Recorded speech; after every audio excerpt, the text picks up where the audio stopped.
আসসালামু আলাইকুম guys, it's me Ahiyan. আপনাদের আমার নতুন একটি ব্লগে স্বাগতম। তো গাইজ, ঘড়িতে একটা জিনিস দেখাচ্ছিলাম যে ছেলে দুপুর 2টা বাজে উঠে সে আজকে ব্লগ বানানোর জন্য সকাল 11টা বাজে উঠে গেছে। ওয়াও!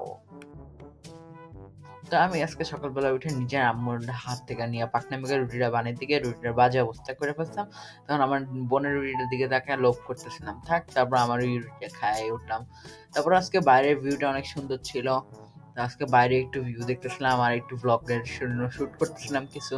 তো গাইজ, আপনারা দেখতেছেন আমাদের বাসার নিচে যে টিনটা আছে সেটার টিনটার ব্যারিকেডটা খুলে ফেলাইছে। এর জন্য আম্মু অনেক ভয়ে আছে যে বাসায় না কখন চোর ডাকাত ঢুইকা যায়। ওই ব্যারিকেডটা চেঞ্জ করে নতুন টিনের ব্যারিকেড লাগাবে। তো আমি একটা জিনিস দেখতেছিলাম ওই বাসাটার মধ্যে, যে ওই বাসার মধ্যে শুধু একটা বাসার বারান্দায় কাপড় মেলা। আর আমাদের বাসার নিচে এই টিনটা এত ময়লা হয়ে আছে, মানুষজন সব একতলা দুতলার সব ময়লা এটার মধ্যেই ফেলায় দেয়। এটা দেখতেছিলাম আমি। তো এটা আপনাদের সাথে একটু শেয়ার করলাম আর কি। তো যাই হোক, বাদ দাও আলমারি এই বাইরের সিন বাদ দিই। তো হঠাৎ করে আমি দেখলাম যে আমার আম্মু একটা ঘি অর্ডার দিয়েছিল, সেই ঘিটা আসলো। এখানে কিন্তু কোনো প্রকার প্রমোশন না, এমনি ঘিটা দেখছে অতল ফুড নামের কি জানি একটা ব্র্যান্ড, আপনারা চাইলে ঘুরে আসতে পারেন, ফ্রি প্রমোশন। ওয়াও! তো এটা 900 টাকা কেজি নিচ্ছিল, হাফ কেজি না কয়েক কেজি আমি জানি না। তো এটা দিয়ে কোনো কাজ নেই, মেন কাজ ছিল আমার এটার ভিতরে যে বাবল র্যাপ, সেটা নিয়ে আমি প্রায় অনেকক্ষণ বসে বসে টিপতেছিলাম আর খেলতেছিলাম। তো এটা আমার অনেক ভাল লাগে। তো এইটার জন্য মেন বক্সটা আমি দেখাইলাম আর কি ব্লগের মধ্যে। তো এসব বাবল র্যাপের কাজ শেষ হওয়ার পর আমি হঠাৎ করে বসে এমনি শুয়ে শুয়ে গাছটার অ্যানালাইসিস করতেছিলাম যে গাছটার মধ্যে ঝুলা পড়ছে, আর আম্মুর এটা বলতেছিলাম যে এটা পরিষ্কার করতে হবে। মানে কোনো কাজ না থাকলে মানুষ যা করে আর কি। তারপরে আমি এমনি এখন একটু বাইরে গিয়েছিলাম, তখন দিয়ে আমাদের বোন আমরা ডাকতেছে, আমাদের বাসার নিচে একটা কাণ্ড হয়ে গেছে। আজকে আমাদের বাসার মধ্যে হঠাৎ করে কারেন্ট চলে যায়, অনেকদিন পর কারেন্ট যায়। তো একটা মহিলার সাথে পুরো পোপাট হয়ে যায়। মহিলা ছিল লিফটের মধ্যে, লিফট বন্ধ হয়ে যায় কারেন্ট চলে যাওয়ার কারণে। তো মহিলা পুরো জুড়ে জুড়ে চিৎকার শুরু করে, তারপরে জেনারেটর ছেড়ে দেয়। তারপরে এই যে আমার আম্মু আমার কাজ শেষ করতে বলছিল যে আমি সোফা টোফা পুরো আল্লাহ বাজে অবস্থা করে দিচ্ছিলাম। তারপর আম্মুর বকা খাওয়ার আগে আমি এখন এটা গুছানো শুরু করছিলাম। তো আমার বাসায় দুপুরে কিছু টুকিটাকি কাজ আমি ক্লাস না থাকলে আমি করি। তো এইরকম সোফাটা গুছাইতেছিলাম, এটা কিছু শুট নিতেছিলাম। এক হাত দিয়ে তো আর শুট করা যায় না, তো এখন বন্ধ করবো এটা।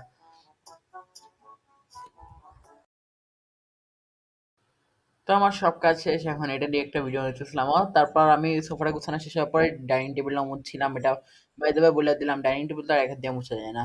তারপরে এই আর কি দুপুরবেলা এত ঝামেলা শেষ করার পর একটু রেস্ট নিয়ে গোসল টোসল শেষ করে এই যে আমি বিকালবেলা এখন একটু ছাদে যেতেছি। এখন অনেকের মাথায় প্রশ্ন আসতে পারে যে আমি লিফট থাকতে কেন সিঁড়ি দিয়ে হাইটা যেতেছি। না রে ভাই, আমার কোনো ভূতে কিলায় নাই, আমি এমনি যেতেছি না। আমাদের লিফট আজকে বন্ধ করে দিচ্ছে, কারণ আমাদের লিফটে সার্ভিসিং হইতেছে। আর আজকে আমার কপাল খারাপ যে আজকে আমি ব্লগ বানাইতেছি। তো আমাদের লিফটের সার্ভিসিং হইতেছে দেখে আমি লিফট দিয়ে আসতে পারলাম না।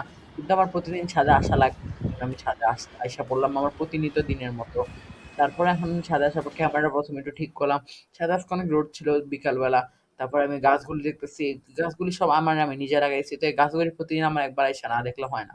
তারপর গাইস, এখন আপনাদের একটা ফান ফ্যাক্ট বলি। আমি রাস্তাটা দেখতেছিলাম, রাস্তা দেখা শেষ করে আপনাদের একটা জিনিস দেখাই। এই যে দেখেন, আমি এখন ক্যামেরায় একটা বাসা দেখাবো না। আপনারা তো সবাই আর্টিস্টিক রিফাতকে চিনেন, 2-3 লাখ সাবস্ক্রাইবার। আর্টিস্টিক রিফাত আমার পাশের ফ্ল্যাটে থাকে। আমার পাশের বাসায় থাকে আর কি, পাশের ফ্ল্যাট না। তো ওর বাসাটা আমি একটু আপনাদের দেখাইলাম, আমার এড্রেস। যদি আপনারা আমার এড্রেস জানতে চান তাহলে আমাকে কমেন্ট সেকশনে জানান, আমি আর্টিস্টিক রিফাতের এড্রেস আপনাদের বলে দিব। আপনারা নিউ ইয়ার ব্লগের ছাদটা দেখলে আর এই ছাদটা মিলাইলেই বুঝা যাবেন। তারপরে এই দৃশ্যটা আমার কাছে সেই লাগে। এই দৃশ্যটা প্রতিদিন এসে আমি দেখি, তো আপনাদের এমনি দেখাইতেছিলাম।